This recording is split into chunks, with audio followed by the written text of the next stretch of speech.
se ha suscitado una controversia con respecto a la nueva versión de la Biblia de Jerusalén, por lo cual la agencia de noticias Así Prensa publicó un artículo que me gustó mucho, un artículo balanceado que expone la cuestión y diferentes puntos de vista. Y entonces a mí me da la oportunidad de investigar sobre el asunto y proponerles a ustedes lo que podría ser un saldo de la cuestión. Y para eso, por favor, estén pendientes a todo este video para que no se queden solamente con alguna de las posiciones expuestas, sino que tengan todo el panorama para que ustedes puedan decidir oportunamente si desean adquirir esta versión. Es necesario establecer ya de salida que la Biblia de Jerusalén es una de las Biblias más conocidas publicadas en el mundo.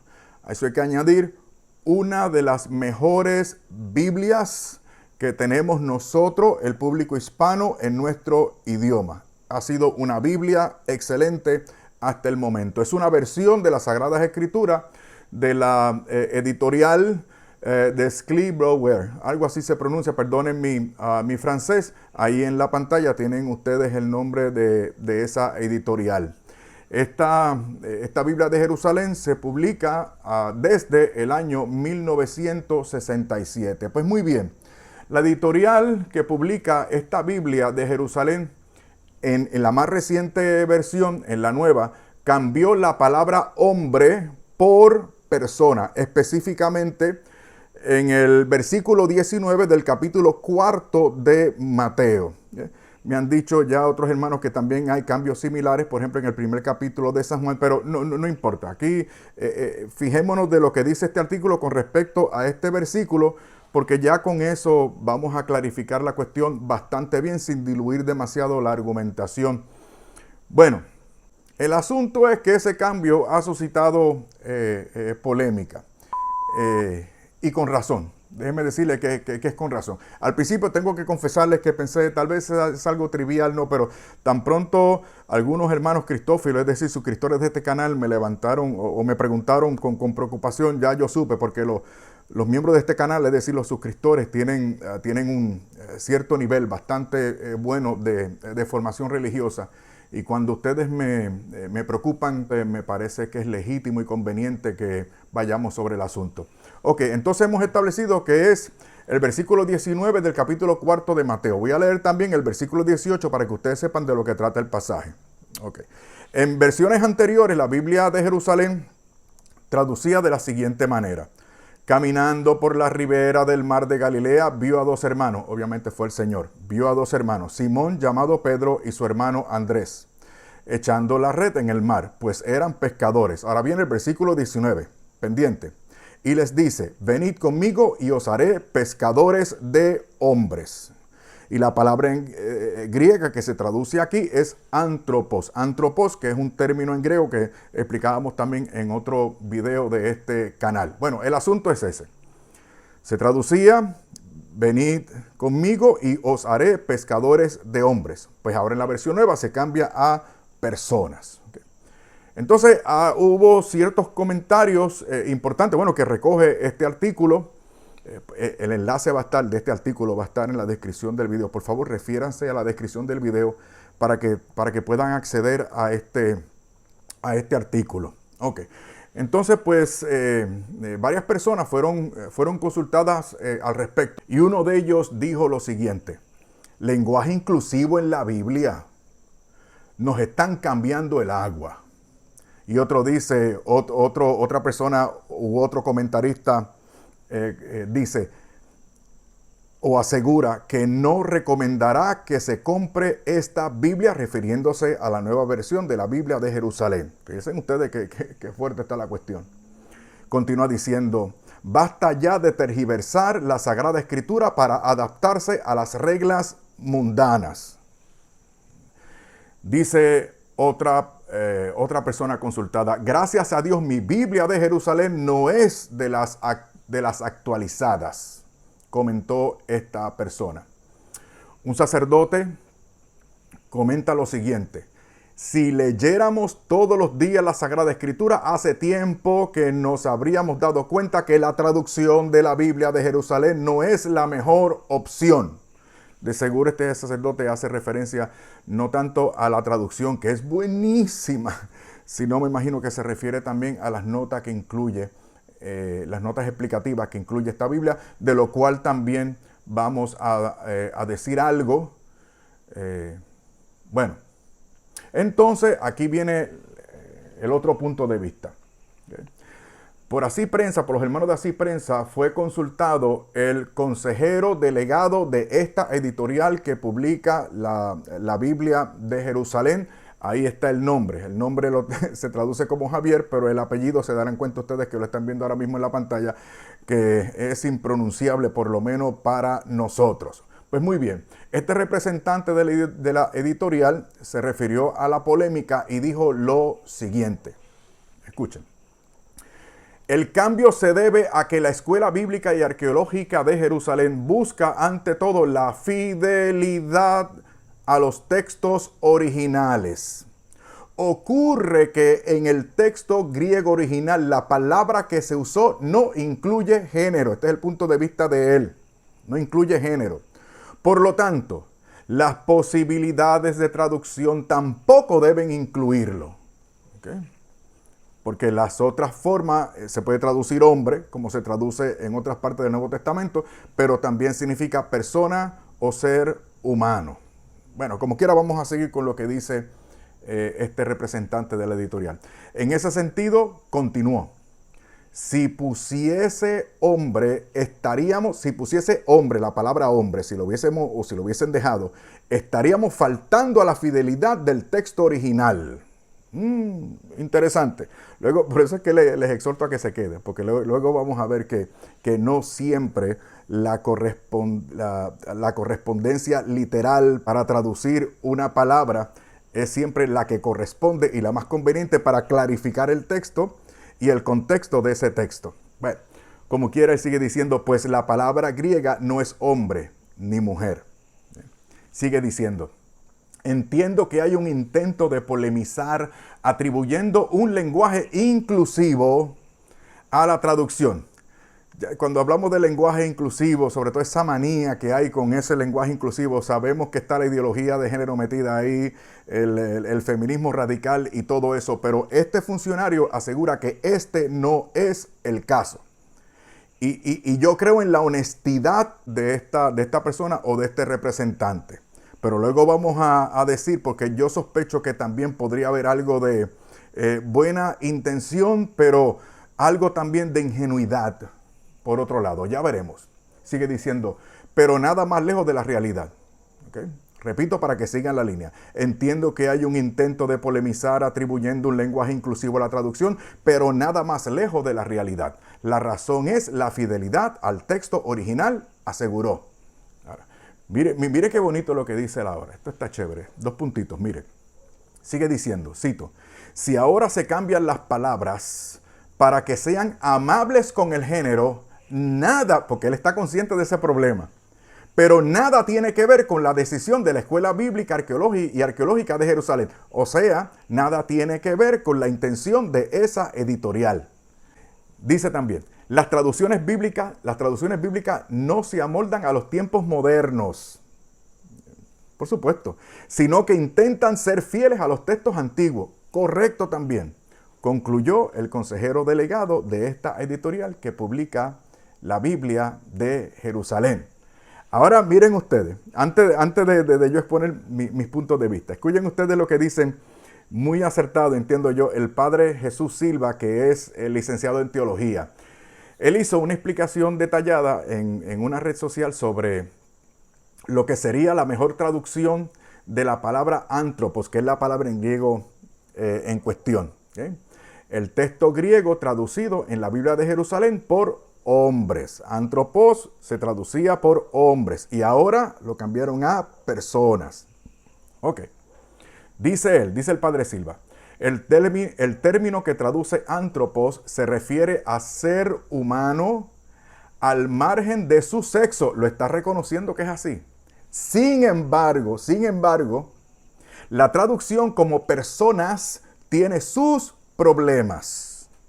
Por eso es que les había adelantado al principio que no siempre la equivalencia literal de una palabra es la mejor traducción, y se lo voy a probar después con un ejemplo. Sigue diciendo él, ¿a qué personas se refería Jesús? Para que ustedes vean. ¿Humanas? ¿Angélicas? ¿O divinas? Porque cuando uno busca la correspondencia o traduce, trata de ser lo más específico posible de acuerdo a toda la escritura y por supuesto en sintonía con la doctrina revelada. ¿Okay? Sigue diciendo, pues en el texto, así traducido, no se excluye que Jesús esté llamando a sus discípulos a que evangelicen a los ángeles o al mismo Dios, porque también son personas. Y otros ejemplos que él da también, pero no los quiero confundir porque tendría entonces que explicar otras cosas y yo quiero que ustedes me entiendan, por lo menos la mayoría de ustedes me entiendan. ¿Ok? Bueno, sobre el término humano, el sacerdote recordó, esto es importante también, sí, porque no solamente nos tenemos que fijar con respeto y con responsabilidad del texto original o de los mejores manuscritos, sino también del lenguaje al cual estamos traduciendo. Pues entonces, el sacerdote, el padre Silva, recordó que la Real Academia Española de la Lengua lo define como humano, lo define como propio del hombre.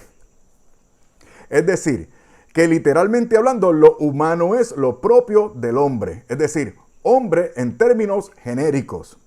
Ustedes entienden cuando leen este texto y leen os haré pescadores de hombres, ustedes saben que hombres, porque son hispanoparlantes, ustedes saben que hombres incluye tanto a varones como a hembras, hombres y mujeres, porque es un término genérico que lo recoge todo.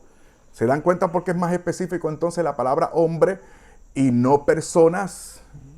Que ya es una palabra equívoca y que podría prestarse a malos entendidos, sobre todo por la deficiencia que ustedes y yo tenemos que reconocer que existe en la predicación en nuestra iglesia en cuanto a cierta deficiencia que hay en la explicación de los textos bíblicos y también en sintonía esos textos bíblicos con nuestra doctrina. Bueno, sigue diciendo, la Real Academia Española de la Lengua acude de nuevo a nuestra ayuda.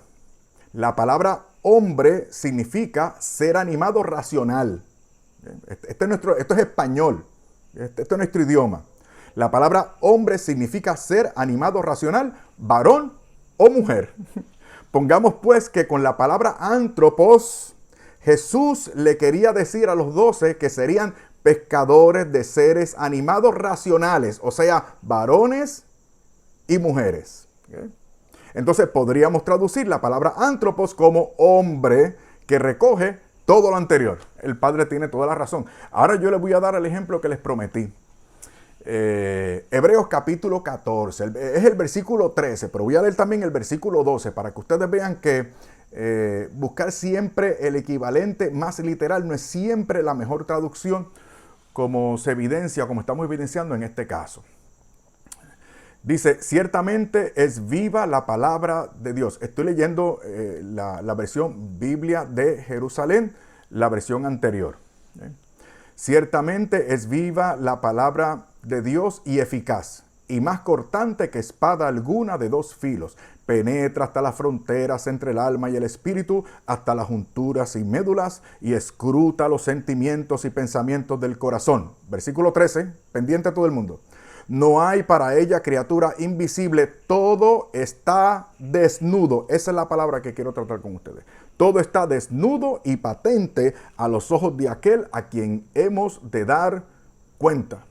La palabra es desnudo, pero ¿saben qué?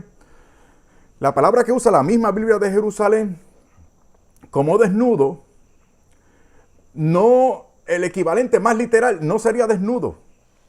¿Saben por qué? Porque el término griego que traduce desnudo significa expuesto como garganta. O sea, usted quiere una traducción literal, sería todo está expuesto como garganta y patente a los ojos de aquel, etc.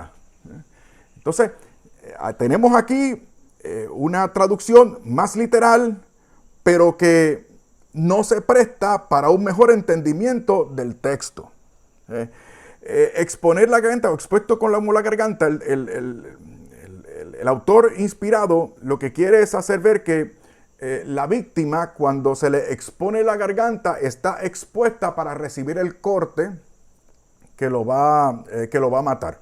Algunos comentaristas hablan del Antiguo Testamento, que esto hace referencia al Antiguo Testamento, cuando los animales se les iban a sacrificar, se les levantaba la cabeza, se exponía el cuello y se les daba el corte. O sea, estamos expuestos y la expresión tiende a ser o pretende ser de parte del autor sagrado tan radical, tan dramática para llamar tanto la atención que la mejor traducción para que nosotros lo entendamos es desnudo. Desnudo. ¿Ven ustedes?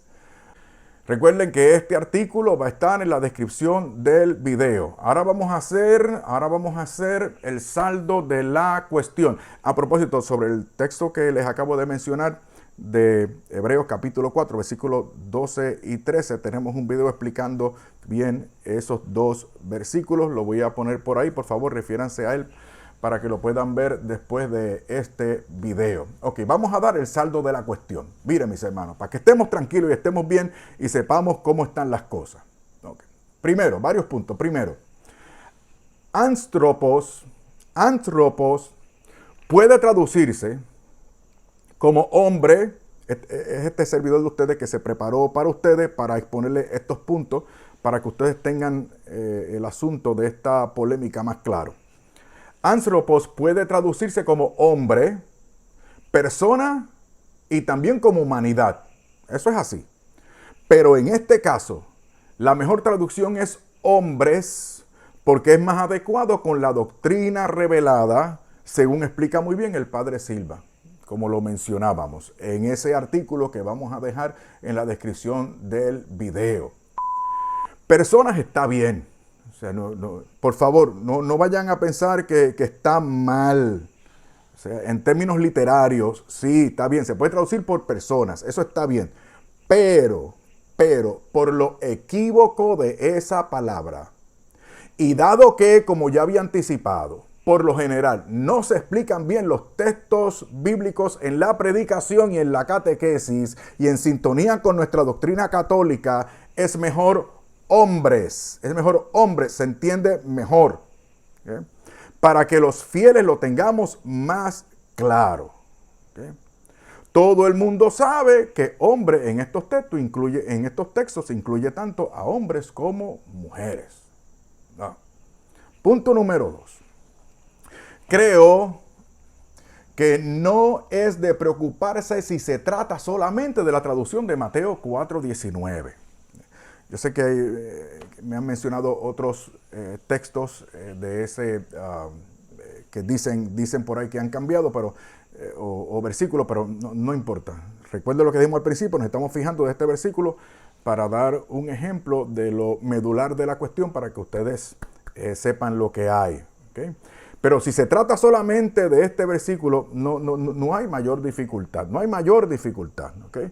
Pero como van las cosas, como digo una cosa, digo la otra. Como van las cosas en nuestro ambiente, no podemos pecar de ingenuos. El representante del editorial que publica la Biblia de Jerusalén es honesto y está exponiendo el punto de vista según los ejecutivos y funcionarios de la editorial. Pero no podemos pecar de ingenuo porque una cosa puede ser lo querido por ellos, lo creído por ellos, lo establecido por ellos, y otra cosa puede ser la intención del traductor, Tenía aquí varias ideas para mencionarle a ustedes de cosas similares que pasan en la Iglesia Católica al respecto, sobre todo con relación a centros de educación y universidades católicas, ¿okay? Y cómo esas facultades de teología se han ido por la libre, enseñando cosas, yendo en contra, de forma crasa, yendo en contra de la doctrina revelada y de lo establecido por el Señor y del Santo Evangelio. ¿Okay? Y las órdenes religiosas o los grupos religiosos que han fundado esas universidades tienen una idea distinta a por dónde van esas facultades. Entonces, ¿qué es lo que quiero decir? No podemos pecar de ingenuos. Una cosa es la intención de los fundadores, la intención de los jefes, la intención de los funcionarios, y otra cosa es por dónde podrían podrían ir las personas que trabajan para ellos. Porque nosotros, ustedes y yo sabemos de la brutal influencia. Seamos serios, seamos adultos. Ustedes y yo sabemos de la brutal influencia de la ideología de género y de ese feminismo radical ante el cual están cediendo muchísima gente y especialmente nuestros intelectuales, porque esa ideología ha influenciado y está influenciando brutalmente entre nuestros intelectuales. Tenemos que decir las cosas como son. No voy a dar más ejemplos porque no vale la pena. Ustedes saben lo que hay. Punto número 3. La traducción de la Biblia de Jerusalén es buenísima. Buenísima. Muy apegada a los mejores manuscritos existentes. Ha sido buenísima. Ahora bien, sobre las notas que explican los textos bíblicos, esas al pie de página, sobre esas notas que a veces están matizadas de racionalismo bíblico, no me preocupo tanto. Hay otros hermanos que me dicen, no, está desvirtuada, pero ¿por qué? Si la traducción es excelente, ¿sabes? Hacen como te digo, se fijan de la mejor crítica textual posible. ¿Sabes? Una traducción buena, buenísima. Ha sido tan buena esa traducción que a veces prefieren sacrificar un poquito de fluidez en el lenguaje español, en el lenguaje que están traduciendo, para no sacrificar tanto el significado de las frases que tienen en los manuscritos. O sea, son buenas traducciones, pero entonces ellos me señalan, no, pero mira lo que comentan, mira lo que dicen, esto no está de acuerdo con, esto contradice a. Y lo que yo siempre les digo a estos hermanos es, tranquilo, tranquilo, ¿saben por qué? Porque la gran mayoría no entiende esas notas. No se hagan. ¿Usted tiene la Biblia de Jerusalén? Léalo. Lea las notas explicativas, sobre todo en los primeros 5 libros del Antiguo Testamento, en el llamado Pentateuco. A ver si usted entiende algo. Eso es alta crítica. Bueno, entonces, mire, para mencionarle un caso con el cual estoy muy familiarizado, para que ustedes vean que no representa gran problema o dificultad para los laicos, para el católico de a pie. Cuando yo terminé mi primer seminario, yo salí con lo que ustedes llaman una licenciatura, y una buena formación que teníamos en aquel seminario, un seminario protestante de tradición pentecostal, buenísimo.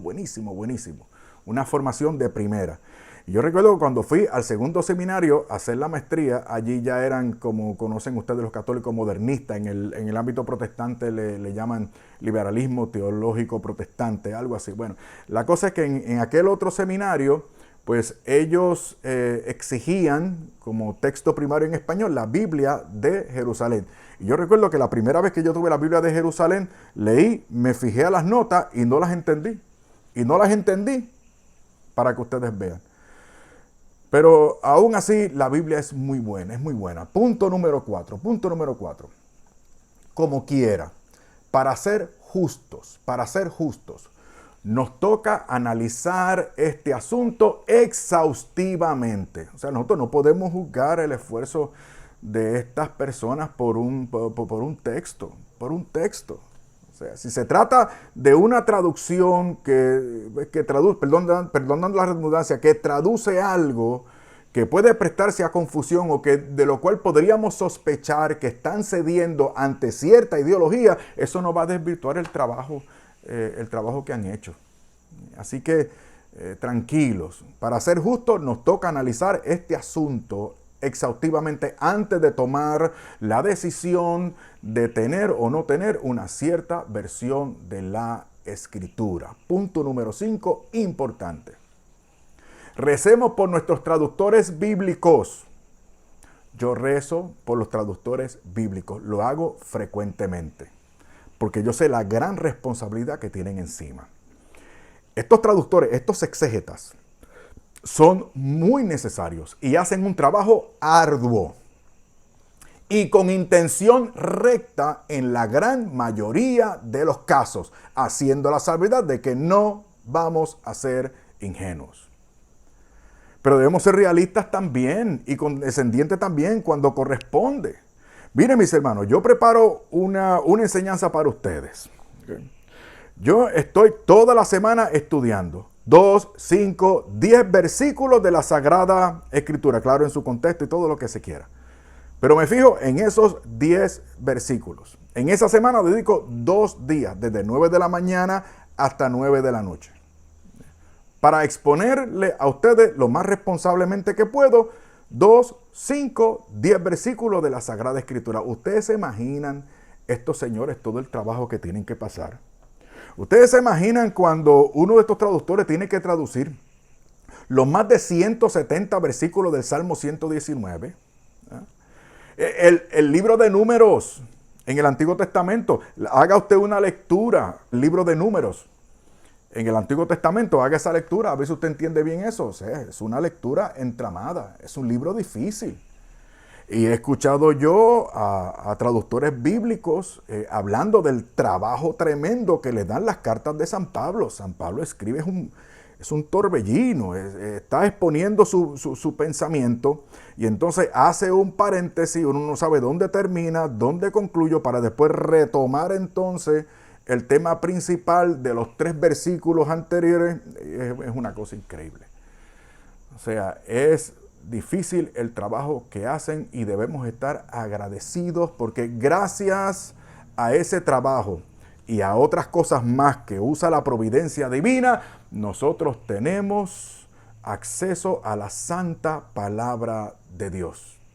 Ahora bien, otra cosa que les voy a recomendar, porque ya me imagino los que están buscando excusas para no creer, para desvirtuar la Escritura, para quejarse de lo difícil que se les hace creer.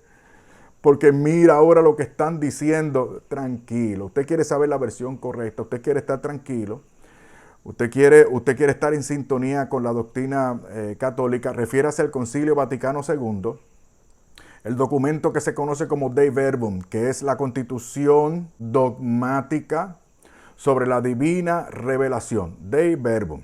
Okay. Ese documento, el enlace de ese documento o para ese documento también va a estar en la descripción del video. Por favor, refiéranse a esto. Miren, para no darles mucho trabajo, refiéranse sobre todo, voy a ir apuntándoles directo para que no pasen mucho trabajo, al número 11 que habla sobre el hecho de la inspiración y de la verdad de la Sagrada Escritura. Para que sepan lo que nosotros creemos, para que sepan lo que es la verdad acerca de cómo hay que abordar esto. Refiérase al número 12, que nos habla de cómo hay que interpretar la Escritura. Pero no hay que inventar la rueda, Yo con autoridad apostólica se nos han planteado estas cosas para que estén tranquilos y estemos seguros también.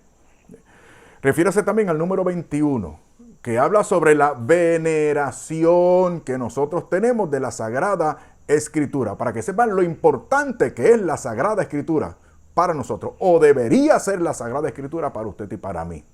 La Sagrada Escritura, Dios nuestro Señor, nos descubre su pensamiento, nos abre su corazón. Oh, qué importante es la Sagrada Escritura, mi hermano. Por eso este canal nos dedicamos a esto, a evangelizar con perspectiva bíblica, en sintonía, por supuesto, con nuestra doctrina. Refiérase también al número 22. En el número 22 la iglesia recomienda las traducciones cuidadosas y ahí se establecen algunas cosas que usted debe tener presente cuando escoge versiones de la Sagrada Escritura. ¿Okay? También en la descripción del video voy a poner un enlace.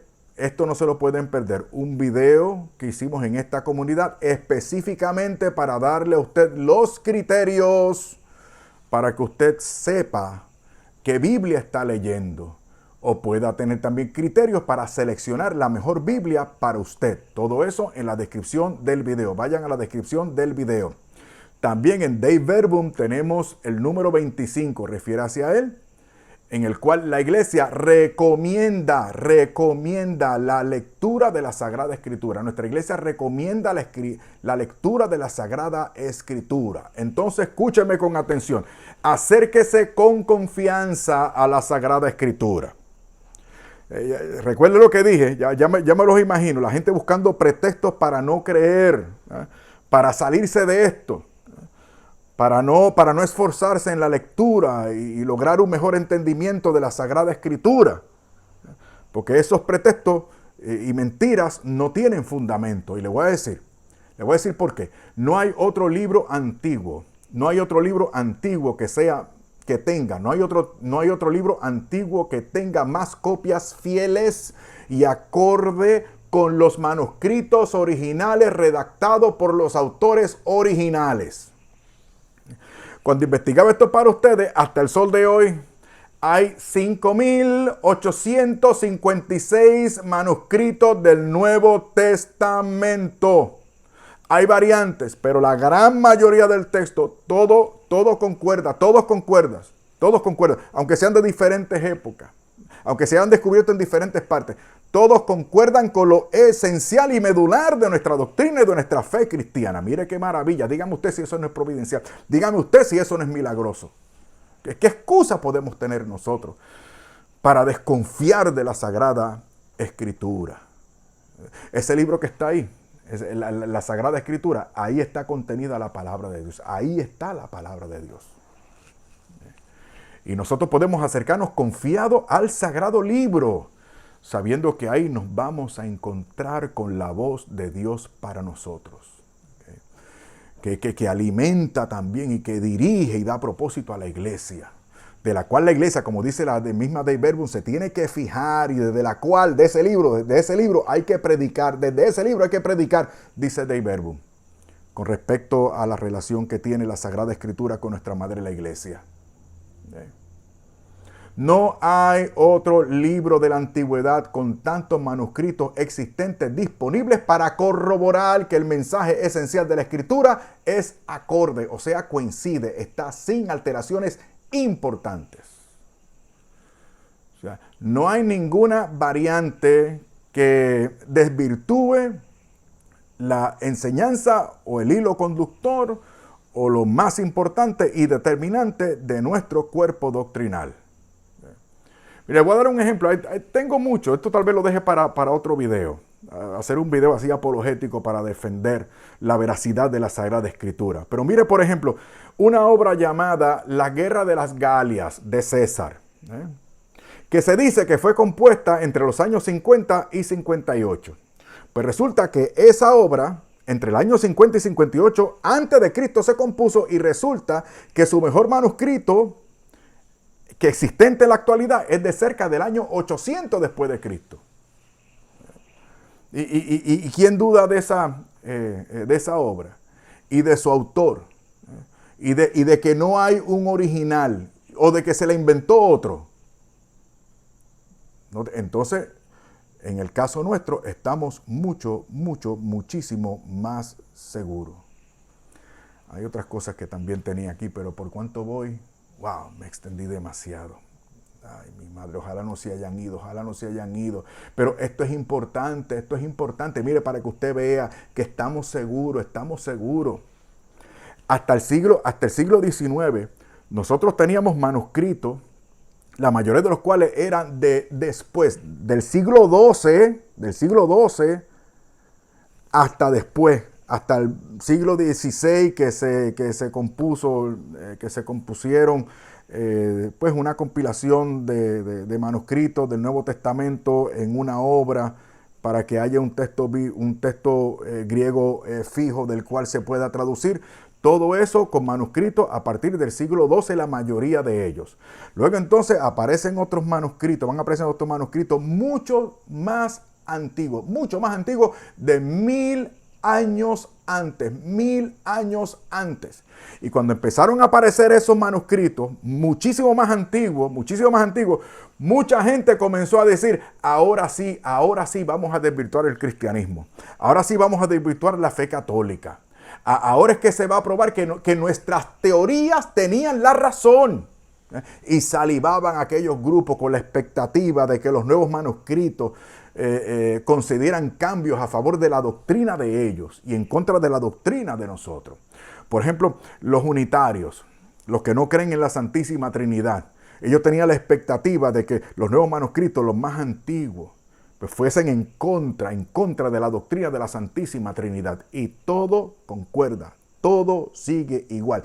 Todo siguió igual, todo apareció igual. Eso es providencial, eso es milagroso. Eso es extraordinario. Y los modernistas salivaban con aquello de que ahora sí con los textos más antiguos se va a corroborar, algo va a aparecer que demuestre que en aquel tiempo no se creía tanto en la divinidad de Jesucristo y algo va a aparecer y algo se va a cambiar y algo va a dejar de ser. ¿Y qué pasó?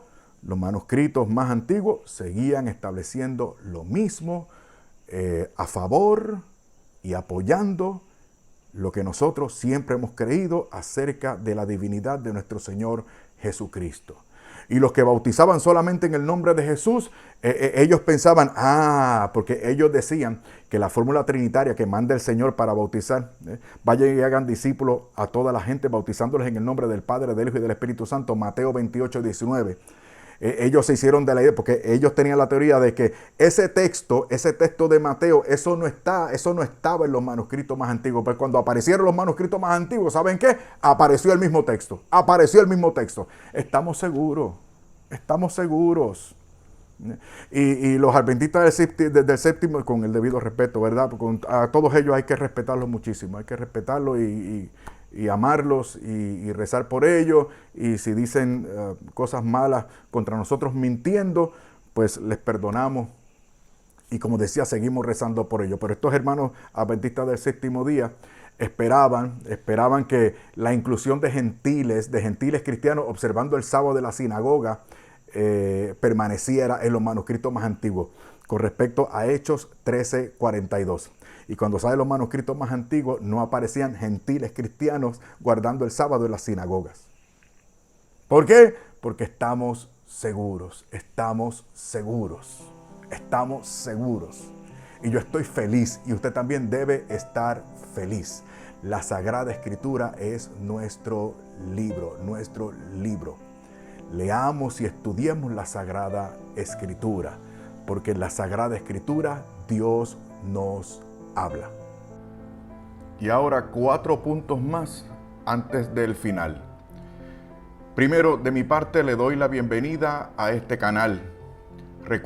Por favor recuerde los enlaces para acceder al artículo y los videos que hemos anunciado en este video. Segundo, por favor, si puede, ayúdenos con una donación. Puede ser de una vez o mensualmente, para que sea posible que continuemos con estas enseñanzas y predicaciones. Hermanos, es muy fácil.